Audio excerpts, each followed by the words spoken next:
The United States Securities and Exchange Commission that got Ripple, a leading San Francisco-based payment company, into the trouble of a lawsuit that is now being watched by the whole world, is not itself in trouble. The lawsuit that has been known as the crypto trial of the century, that is filed to expose Ripple and XRP, is now exposing the SEC. For a long time, we saw the lawsuit dragging, but now that time has come when the SEC has gotten into the grave.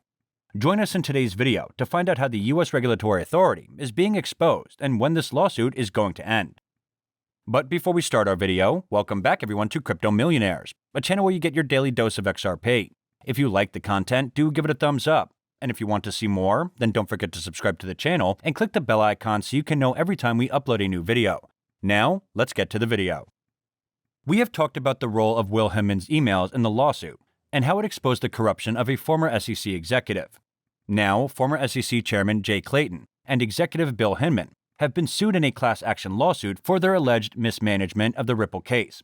The lawsuit alleges that the two violated federal regulations in their persecution of XRP. Attorney Fred Rispoli, representing XRP investor Shannon O'Leary, filed a class action lawsuit against the former executives on April 11, 2022.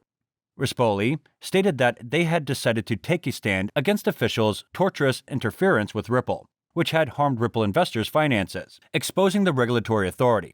Rispoli said, "Those within the ranks are immediately aware of the corruption within a government entity that used to be founded on principles of justice and protection of individual rights. We also know only now that so many insiders knew of the corruption, the gaffe, and the scheming that has created an all-out assault on American and global innovation in digital assets and blockchain technology." In a thread of tweets, Rispoli said, Mr. Clayton and Mr. Hinman, through their actions described in their complaint and operating outside of the SEC, took unreasonable and improper action to help their former and now current clients target a rival, competitor blockchain network in order to destroy it. It didn't have to be like this. The XRPL network, like all blockchain networks, should have been given a level playing field. According to the lawsuit, Clayton and Hinman's persecution of Ripple was motivated by the interests of a third party, who stood to benefit from Ripple's closure. According to Rispoli, the lawsuit claims totaled more than $5 million. According to Rispoli, both SEC executives conspired to bring down the XRPL network. He went on to say that Hinman and Clayton were well aware that XRP posed a significant threat to their previous clients. The officials allegedly influenced the SEC not to investigate the Ethereum network, according to the complaint. According to the report shared by Rispoli, Clayton and Hinman's previous and recent clients had multi-billion-dollar stakes in Ethereum. However, it was also claimed that both officials were hired directly by the companies that had made significant investments in the ETH network. According to Rispoli, the defendants' actions caused the plaintiff's business expectancy in the XRPL network to drop by at least $42 billion. The court recently rejected the SEC's position that Hinman's infamous Ethereum speech should be used to evaluate digital asset offerings. The judge stated that the commission is now undecided about its position on the speech. The SEC shied away from taking responsibility for Hinman's speech. Every action of the SEC is just exposing its legitimacy and credibility.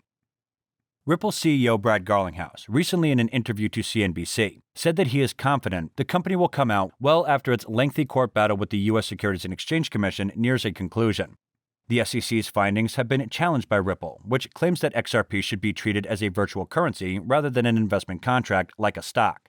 Garlinghouse said at a CNBC-hosted fireside chat at the Paris Blockchain Week Summit that the lawsuit has gone exceedingly well and much better than I could have hoped when it began about 15 months ago, but the wheels of justice move slowly. He further said that Ripple is already operating in a worst-case scenario, having sold 0 enterprise contracts to financial institutions in the U.S. last year. We're having record growth. It's just outside of the U.S. And he is right. Ripple has made all the progress despite being in the lawsuit and not offering its services to its home country. The SEC's lawsuit is doing no harm to Ripple, as it could have done, but in fact, it is now questioning the credibility of its own. According to CNBC, Garlinghouse said there's a lot at stake if his company does not win the lawsuit. He said, "The case is important, not just for Ripple. It's important for the entire crypto industry in the United States. It could really be negative for crypto in the United States.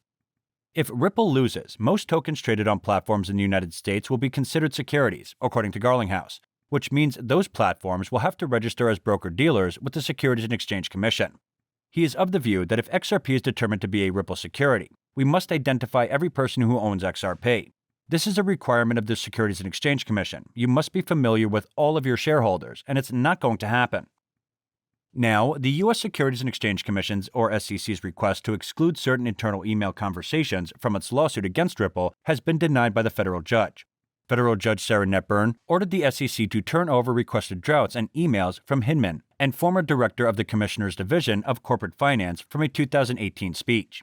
While Netburn denied the SEC's motion to reconsider the order, she did grant a clarification. She said, "As discussed above, the question above is whether any of the communications about, edits to, or comments on drafts of the speech were not just related to specific deliberations facing the agency, but comprised an essential link in those deliberations.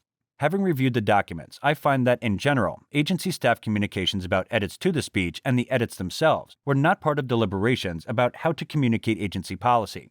However, to the extent that there exist communications between staff discussing the speech in the context of how it implicates other, separate agency deliberation, not deliberations about content of the speech, the SEC may seek leave to redact those communications from its production.